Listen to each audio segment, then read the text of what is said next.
네, 뉴스 진작에 오늘도 헬마우스 임경빈 작가와 함께합니다. 네, 어서 오세요. 뉴스 만나보기 전에 저희 청취율 조사 기간 안내부터 좀 해드려야 될 것 같습니다. 오늘부터 약 2주 동안 청취율 조사가 진행이 됩니다. 02로 시작하는 번호로 전화가 걸려오면은 좀 받아주시면 좋을 것 같고요. 청취율 조사다 그러면 권순표의 뉴스 하이킥 잘 듣고 있다 이렇게 말씀해 주시면 좋겠습니다. 2주 동안 방송 중에 좋은 의견 보내주시는 분들한테는 저희가 다양한 선물을 보내드리려고 하는데요. 5분씩을 뽑아서 사과 세트와 만능 소스 혼주유 세트 그리고 10분한테는 젓갈 세트를 오늘 선물로 준비를 했습니다.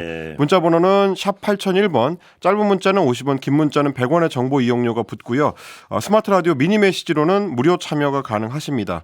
대신에 이제 유튜브 같은 경우는 선물 발송을 저희가 해드릴 수가 없기 때문에 문자나 미니 메시지로 참여를 부탁드리겠습니다. 고맙습니다. 네.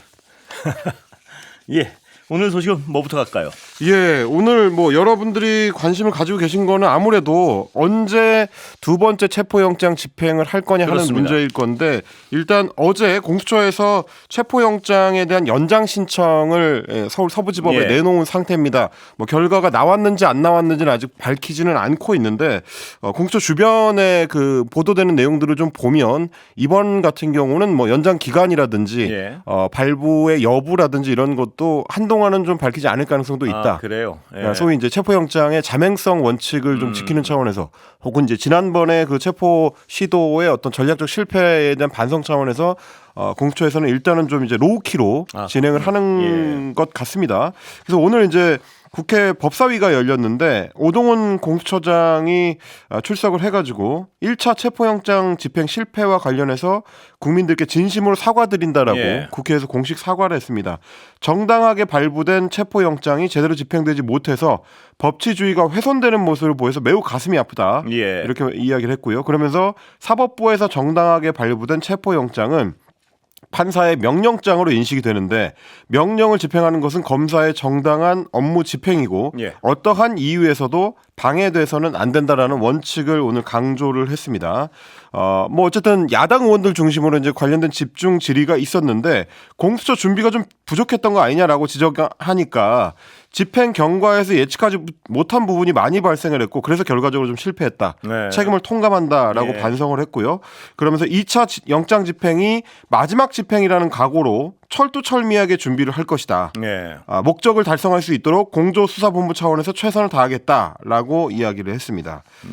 그러면서 오늘 또 이제 관심을 받았던 게 뭐 몇몇 유튜브 방송을 통해서 보도된 내용입니다만 그 이제 1월 3일 날 체포영장 1차 집행 시도가 있었을 때 대통령과 영부인을 위해서 제공되는 차량으로 이제 알려진 벤츠 마이바흐 차량 두 대가 그때 이제 관절을 빠져나가는 장면이 포착이 됐었는데 혹시 뭐 그 차량에 윤석열 내란 피의자가 들어있었던 거 아니냐.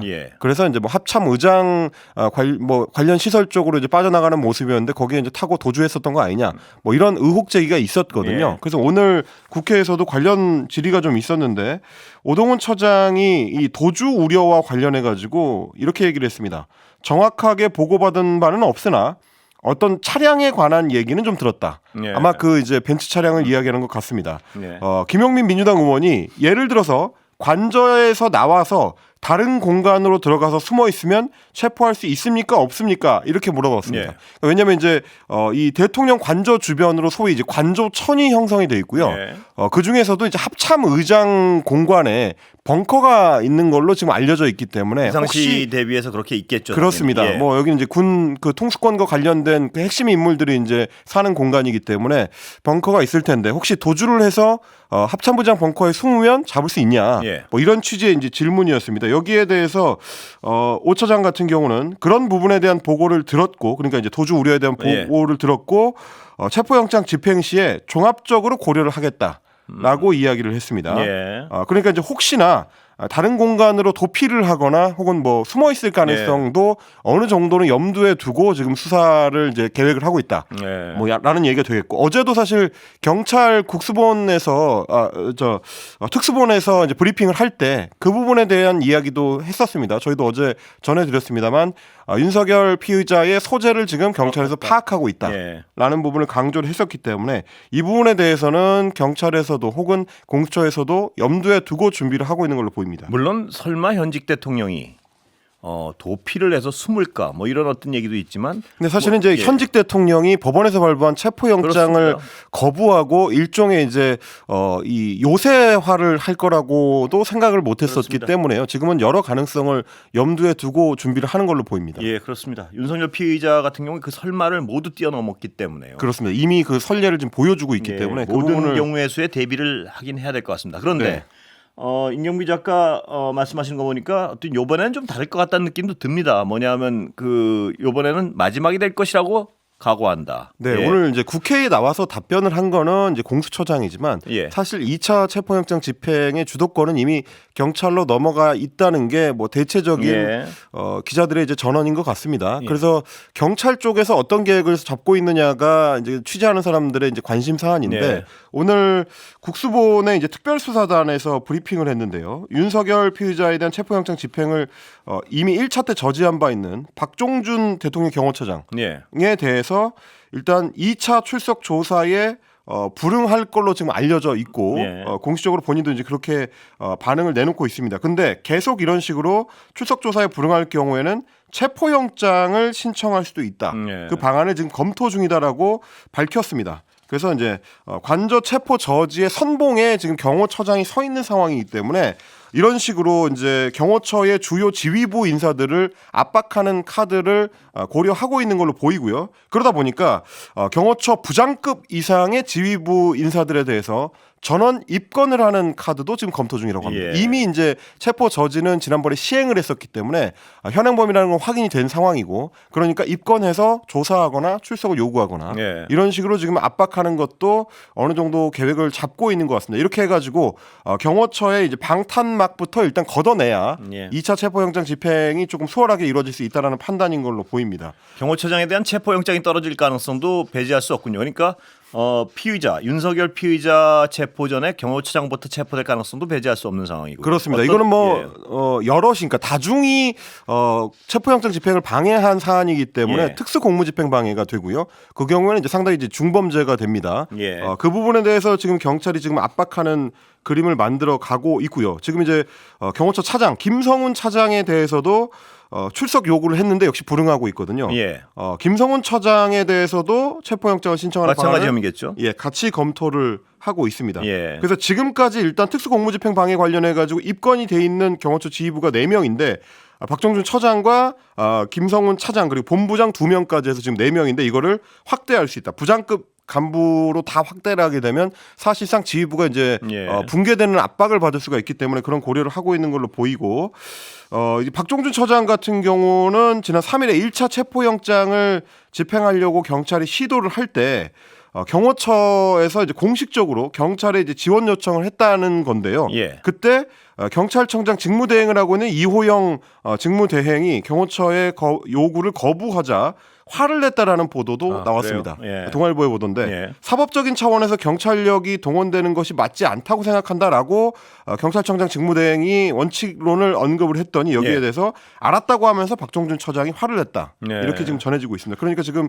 경찰이나 군 같은 경우는 파견된 인원들이 경호처에서 지휘를 받고 있긴 하지만 2차 영장 집행 때는 제대로 된 협조가 이루어지지 않을 가능성이 더 예. 높아진 상황 이렇게 봐야 될 것 같습니다. 그리고 전후 관계를 봤을 때 경호처장과 차장 이런 어떤 지휘부들은 자신들이 불법적인 행위를 하고 있다는 분명한 인식이 있는 건 분명한 것 같습니다. 물론 뭐 공식적으로는 체포영장 집행이 불법이라고 주장하고 있습니다만 어쨌든 이 나중에라도 이제 처벌을 피하기는 어려울 거기 예. 때문에 그런 부분을 고려를 해야 될 것 같고 그렇습니다. 공식적인 어떤 본인들의 주장과는 상관없이 그 그렇습니다. 인식 체계는 이것이 불법 행위이고 여기에 대한 처벌을 당할 수 있다는 걸 인식하고 있는 것 같습니다. 보면. 그러니까 윤석열 피의자 측이나 혹은 지금 여권에서는 경찰과 군이 원하는 만큼 좀 움직여주지는 않다 보니까 지금 이제 오히려 이제 경찰 쪽으로 압박하는 양상을 좀 보이고 예. 있는데 예를 들면 친윤석열계의 대표적인 인사를 꼽히는 이제 이철규 의원 예. 같은 경우에 이번에 이제 국가수사본부에 있는 특별수사단을 면담하는 과정에서 윤석열 대통령에 대한 체포를 막았던 대통령 경호처를 두둔하고 예. 영장 집행을 시도했던 경찰을 비판하다가 국수본부장한테 반협박성 발언을 했다라는 보도도 오늘 나왔습니다. 동아일보의 단독 보도입니다. 예. 국민의힘 의원들이 이제 서대문구 경찰청에 이제 찾아가가지고 이호영 직무대행을 면담하고 나서 국수본의 우종수 국수본부장하고 면담을 했는데 이때 이철규 의원하고 우종수 본부장 사이에 언쟁이 오갔다는 겁니다. 예.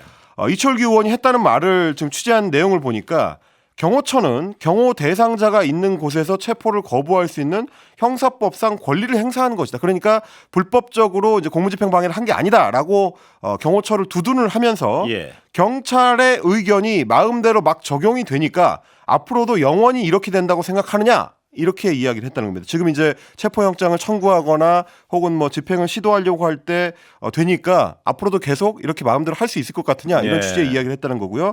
그러면서 나중에 훗날을 생각해라 라고 국수본부장한테 얘기를 했다는 겁니다. 그러니까 이게 협박상으로도 들릴 수 있는 얘기다 보니까 예. 우정수 본부장이 듣기 거북하다라고 이제 불쾌감을 표시했다. 예. 이렇게 이야기가 전해지고 있고 그러면서 이철규 의원이 경찰이 윤 대통령 체포영장을 발부한 판사 개인의 판단을 무작정 따른다. 예. 이런 식으로 주장을 했다는 겁니다. 이거는 사실 이제 법원의 그게 무슨 소리입니까? 영장 발부 예. 자체를 부정하는 발언이거든요. 영장 발부를 그러면 판사 개인이 하지 뭐 컴퓨터랑 같이 하는 건 아니거든요. 모든 영장 발부는 판사의 판단에 따라서 이제 법원의 결정으로 이루어지는 건데 이런 식의 이야기라면 어떤 체포영장, 어떤 구속영장 혹은 어떤 재판 결과도 다 판사 개인의 판단이 됩니다. 굉장히 좀 반헌법적인 발언이라고 할 수 있겠는데 여기에 대해서 우정수 본부장은 그건 판사한테 가서 따져라 라고 이렇게 맞대응을 했다는 거고 그리고 이제 당시 그 자리에 있었던 관계자들의 이야기를 들어보니까 이철규 의원이 반대쪽 그러니까 이제 윤석열 피의자 측에서 보면 이게 바로 지금 이런 시도가 바로 내란이고 반란이다. 엄연히 통치권자가 대통령의 신분을 유지하고 있는데 이게 뭔 짓이냐 이렇게 발언을 하면서 경찰이 수치스럽다. 이런 얘기도 했다는 겁니다. 이제 굳이 반박해야 되느냐라는 생각이 들긴 하지만 그래도 전달해드리는 김에 예. 말씀을 드리자면 윤석열 내란 수괴 피의자에 대해서는 지금 이제 이미 국회에서 탄핵안이 의결이 돼서 예. 직무 정지가 된 상태이기 때문에요. 대통령의 신분을 유지하고 있지만 대통령이 직무를 할 수 없는 상태고 그렇기 때문에 지금은 통치권자라고 부르기는 좀 어렵습니다. 그러면서 이제 이철규 의원이 뭐라고 했느냐면 경찰 소속의 102 경비단 그리고 202 경비단이 공수처에게 이제 길을 터줬다라고 하면서 이럴 거면 102 경비단 그냥 없애버려라. 경찰을 없애버리겠다고 차라리 그냥 선언을 해라. 그럴 거면 뭐하러 경찰을 하느냐 이런 취지의 이제 발언이었던 걸로 보입니다. 예, 정말 일일이 어떤 논평하고 싶지가 않은 정말 말이 안 되는 주장을 하는군요. 예. 네, 국회의원이 이런 현역 국회의원이요. 여당 현역 의원이. 국회의원이 게다가 이제 이철규 의원 같은 경우는 경찰 출신인데도 불구하고 경찰청에 가서 이런 식의 발언을 쏟아냈다는 게 좀 저로서는 좀 믿기지가 않는데 동아일보 기자가 그래서 이제 통화를 하면서 이 발언들에 대해서 물어봤더니 예. 의정 활동의 일환이었다 이제 이렇게 그건 또 무슨 말입니까? 해명을 했다고 합니다. 네. 여당의 입장을 이제 중개하는 입장이었다라고 이야기를 하는 것 그럼 같습니다. 여당의 입장이 다시 얘기하면 법원의 판단이고 뭐가 어떤 모든 법적 질서를 무시한다는 것이 여당의 판단이라는 얘기가 되는 거 아닌가요?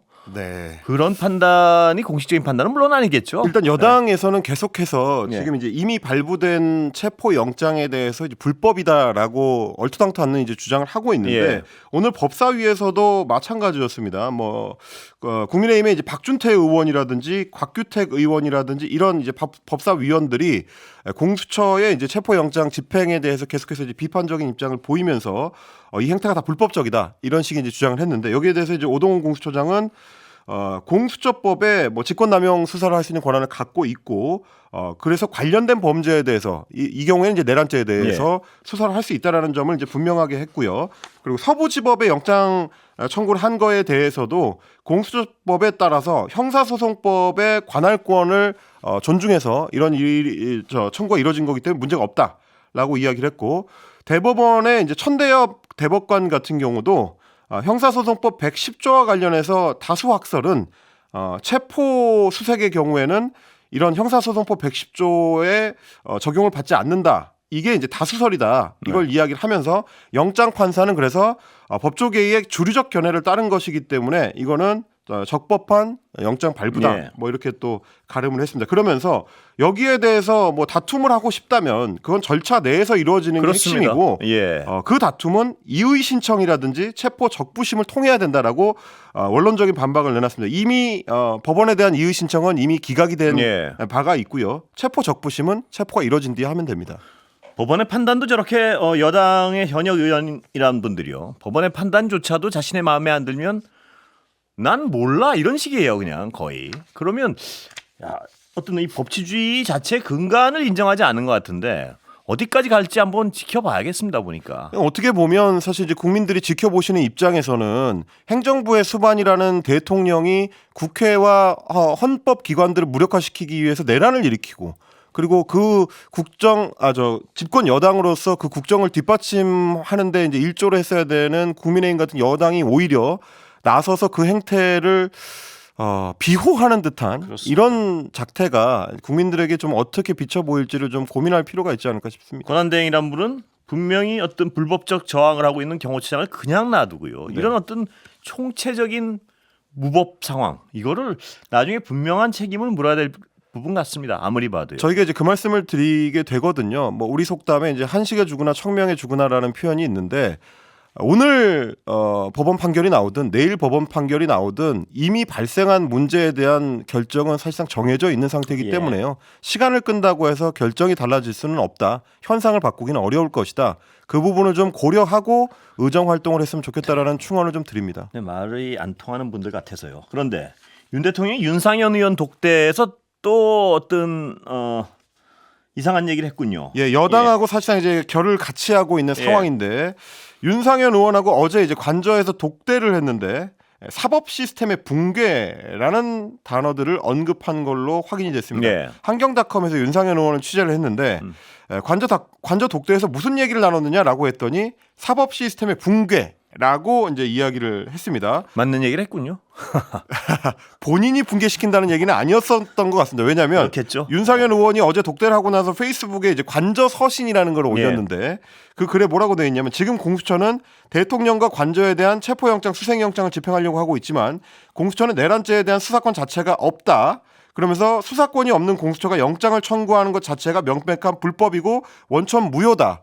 저희가 좀 전에 천대엽 대법관의 발언을 인용해서 이 논리가 맞지 않다는 주장을 설명을 해드렸는데 역시 마찬가지로 윤상현 의원이나 혹은 독대를 한 윤석열 피의자 쪽에서는 같은 말을 반복하는 방식으로 예. 그러니까 논리를 강화하거나 다른 논거를 대는 게 아니라 그냥 주장을 반복하는 방식으로 대응을 하고 있습니다. 그러면서 사법 시스템의 붕괴를 입에 올리는 것 자체가 국민들 입장에서 좀 실소가 나올 일이 아닌가 싶습니다. 이분이 현직 대통령이고 전직 검찰총장이었다는 사실이 정말 어떤 우울하게 합니다. 예. 네. 다만 민주당은 다른 의미에서 사법 시스템 붕괴라는 말을 오늘 던졌는데요. 예.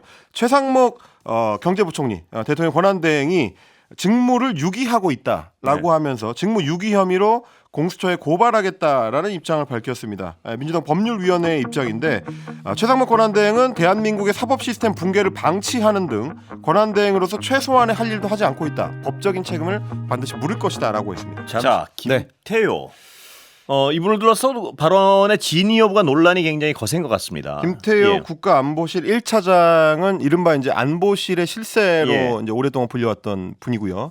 그리고 사실 이제 이 내란 국면에서 좀 관심을 받았던 것이 사실상 거의 전 분야에 걸쳐서 윤석열 내란 수괴 피의자가 이제 계엄 관련된 이야기를 해왔던 걸로 보이는데 왜 안보실에서는 이 문제가 불거지지 않을까? 예. 과연 안보실은 실제로 이제 내란 이 업무와 관련해 가지고 전혀 연관이 없는 것일까라는 의문을 갖고 예. 있는 분들이 많았는데 오늘 정동영 민주당 의원 이분은 지금 이제 민주당의 외환 유치죄 조사 단장을 맡고 예. 있습니다. 그런데 이 회의 자리에서 이 안보실과 관련된 이야기를 꺼냈습니다. 어제 토니 블링컨 미국 국무장관하고 우원식 국회의장이 면담하는 자리가 있었는데 그 자리에서 필립 골드버그 주한 미국 대사로부터 들은 얘기다라고 예. 하면서 골드버그 대사가 계엄 당일에 국가정보원과 외교부 등 국가안전보장회 그러니까 NSC의 온갖 관계자들하고 통화를 시도했는데 일체 통화가 되지 않았고 예. 계엄 해제 이후에도 연락이 되지 않았다고 한다. 네. 그런데 유일하게 그 이튿날이라고 할 수 있는 12월 4일 오전에 통화가 된 사람이 NSC의 핵심이자 윤석열 대통령의 두뇌로 이제 불리는 예. 김태호 1차장이었다라고 이야기를 하면서 김태호 1차장이 계엄 해제가 된 이후인데도 불구하고 그러니까 이제 01시 이후였다는 얘기죠. 그런데도 불구하고 골드버그 대사한테 야당의 입법 독재로 한국의 사법행정 시스템이 망가져서 예. 반국가 세력을 척결하기 위해서 계엄 선포가 불가피했다라는 식의 이제 강변을 거듭했고 예. 골드버그 대사가 그 이야기를 듣고 경악했다라는 이야기를 오늘 이제 주장을 한 겁니다. 예. 뭐 말씀드렸다시피 이제 대통령의 핵심 참모였던 김태호 차장이 내란 전후해 가지고 어떤 역할을 했는지는 지금 이제 뚜렷하게 드러난 적이 없습니다. 예. 이제 본인의 해명에 따르면 당일 밤에는 이 계엄령이 선포되고 있던 시각에는 기자들하고 이제 저녁 식사 자리를 하고 있었다라고 하는데 그럼에도 불구하고 정동영 의원 같은 경우는 사실상 내란을 구성하는 컨트롤 타워 역할을 했던 것 아니냐 이런 예. 의심을 하는 겁니다. 예. 제2의 유신을 꿈꾸고 기획한 컨트롤 타워에 집중할 필요가 있다. 이 사령탑이 6월과 10월 그리고 11월 말 세 차례에 걸쳐서 외환 유치 그러니까 북한을 자극해서 네. 국지전을 일으키려고 했었던 이 외환 유치를 끊임없이 기도한 사령탑이기도 하다라고 예. 하면서 국가안보실을 직접 겨냥을 했습니다. 근데 이제 예. 여기에 대해서 김태호 차장 같은 경우는 명백한 허위 사실이라고 반박을 했는데요. 12월 3일 계엄이 선포되고 얼마 지나지 않아서 늦은 밤에 골드버그 대사로부터 걸려온 전화를 받았다. 네. 그래서 통화에서 육성으로 방송된 대통령의 담화문 외에 관련 사항에 대해서 알고 있는 바가 없고 추후 상황을 지켜보면서 정부 간 소통을 이어나가자고 라는 이야기를 한 것이다. 그래서 정동영 의원의 이 주장은 날조된 주장이고 이런 가짜 뉴스는 한미 동맹을 이간질하는 행태이기 때문에 즉각 중단돼야 된다. 이렇게 이야기를 했습니다. 그런데 이제 여기에 대해서 정동영 의원이 다시 이제 입장문을 냈는데요. 오늘 공개한 사실은 아주 믿을 수 있는 소스로부터 구체적으로 들은 것이고 몇 번 확인을 한 끝에 공개한 내용입니다. 라고 이 얘기를 했습니다. 그래서 날조된 것이 아니라 김태호 차장이 노골적으로 거짓말을 하고 있다. 이게 지금 이제 정동영 의원 측의 이제 주장입니다. 예, 뭐 어느 쪽이 맞는지는 나중에 어떤 골드버그 주한 미국 대사가 퇴직한 다음에 뭐 그 입을 통해서 나올 수도 있고요. 예. 물론 이제 그 외교 당국 간에 이루어진 대화 내용을 공개하는 건 굉장히 좀 신중히 뭐 회고록도 쓰고 할 테니까 예. 여기서 증명이 될 수도 있고 해야 되는 사안이긴 한데요. 그럼에도 불구하고 이제 민주당 쪽 입장에서 봤을 때는 내란의 실체를 밝히는 데 있어서 굉장히 좀 중요한 그렇습니다. 연결고리라고 보고 있는 것 같고 이전에도 이미 이제 골드버그 대사 같은 경우는 뭐 외교부 장관이라든지 이런 인사들한테 사안을 파악하기 위해서 전화를 했는데 그날 밤에 연락이 안 아무도 됐다. 안 받았다. 라는 거는 이미 공개된 내용이기 때문에 그 연장선상에서 김태호 차장의 역할이 무엇이었는지 왜냐하면 저희가 이 말씀을 드리는 이유는 기존에도 군 사령관급의 인물들이 국회에 나와서까지 입을 맞추고 거짓말을 했었던 전력이 있기 그렇습니다. 때문에 이것도 역시 마찬가지로 수사를 통해서 명명백백하게 밝혀야 할 사안이다. 그리고 이 부분은 좀 김태호 차장 같은 경우는 어떤 이 현 정부의 외교 안보를 총괄한다는 소리 그렇습니다. 지배자가 아니겠습니까? 네. 그런데 이런 사람이 아무것도 몰랐다는 것도 믿기 어려운 부분이 있고 수사를 통해서 밝혀야 될 내용입니다. 여기까지 듣겠습니다. 임경빈 작가였습니다. 고맙습니다. 고맙습니다.